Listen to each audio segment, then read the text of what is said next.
What's going on, everybody? Matt from Oz Lego Collections. Welcome back to another video.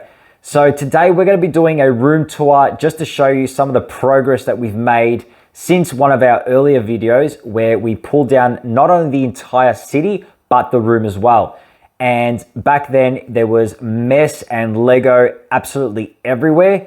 So now that it's actually starting to look like a Lego room again, I thought let's just show you guys where we're at with the room, some of the awesome stuff that we've included, as well as how much more space we've gained, and also some cool things that I'm going to be adding in the near future. Well guys, without further ado, sit back, relax, grab your favorite drink, and I hope you enjoyed this room tour. Let's go. Okay guys, so upon walking into the Lego room, this is the view that you'll get. Now, if you can't remember what the old layout looked like, I've left a card up at the top so you can have a look and see and compare it to how this new layout looks. So let's go down and show you guys a little bit closer on the changes that we've made and how it's progressing.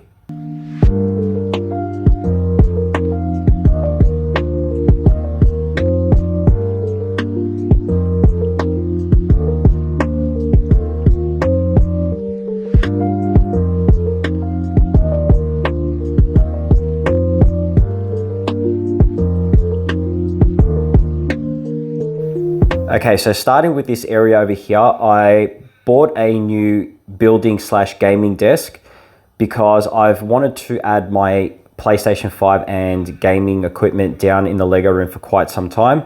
So I'm really glad that I've now added it in this area of the Lego room. And just above that, I also added a floating shelf. So I've got all my buildable helmets on top of that, and also my illuminated Lego sign.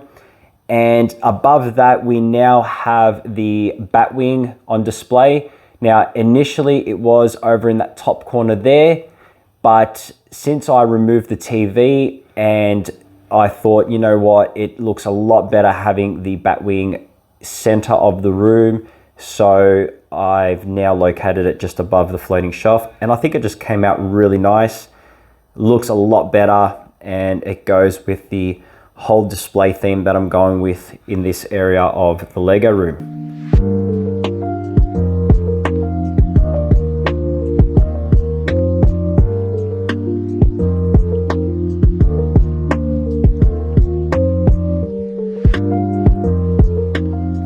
Okay, so moving over to this area of the room where our display shelving is.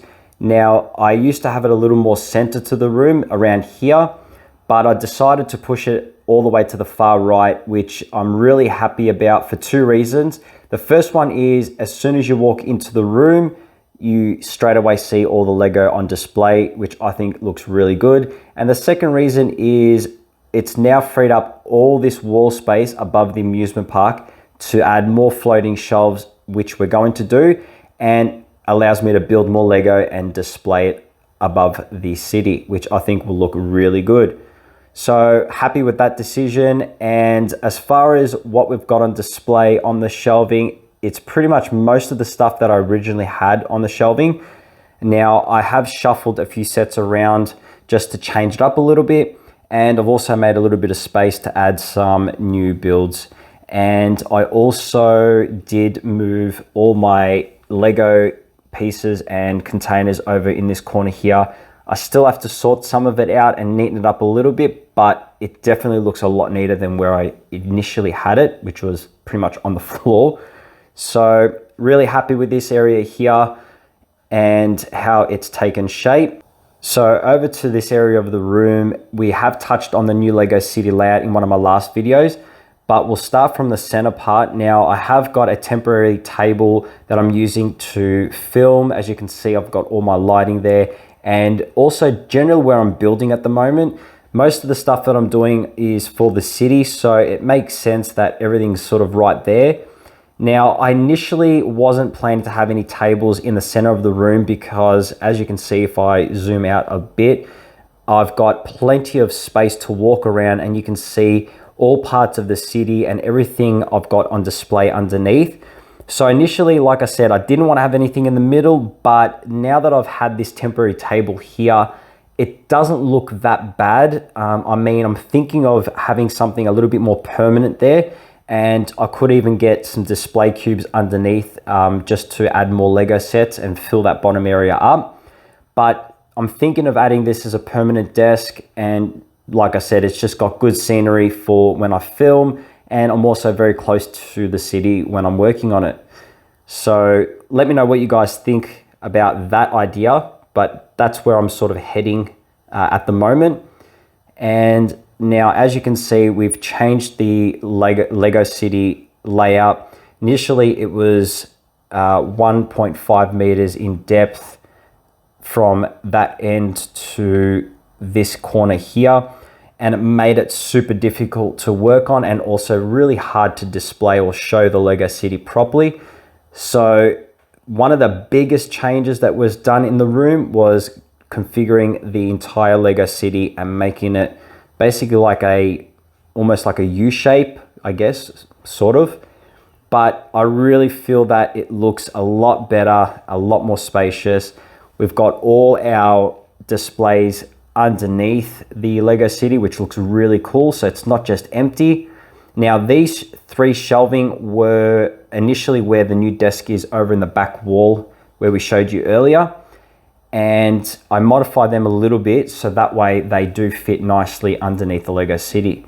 So we've got our Hoth and Ewok Village sets here. And I've also got my Iron Man mock over in this corner here. Now, over here we have the main area of the city. We've located the Batcave down here, which is not its permanent position, but for now it looks pretty cool in that corner. So until I decide what I'm going to do, I think it's just going to live there temporarily.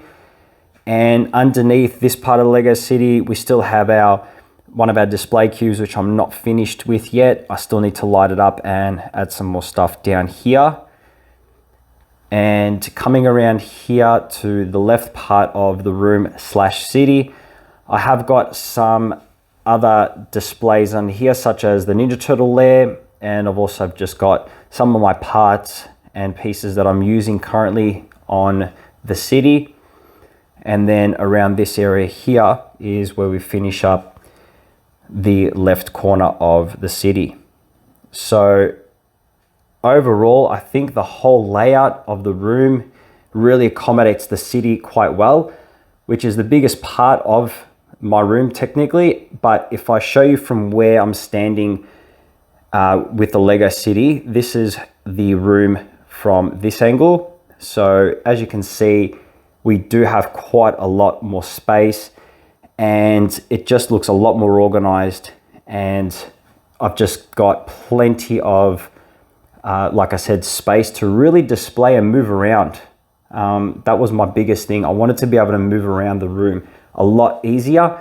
And also when I have people come over, they can, check out all the Lego. They can see the city better without having to sort of lean over too much.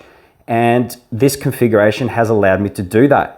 Well guys, I hope you enjoyed the Lego room tour. Make sure you check out the 2 latest videos that YouTube has recommended. Also, on your way out, please remember to hit the subscribe button down below, turn on all your notifications, give this video a big thumbs up if you did like it, and drop a comment down below and let me know what you think of the new Lego room. So until next time, I hope you have a great weekend, stay safe, and we'll catch you in the next video. See ya.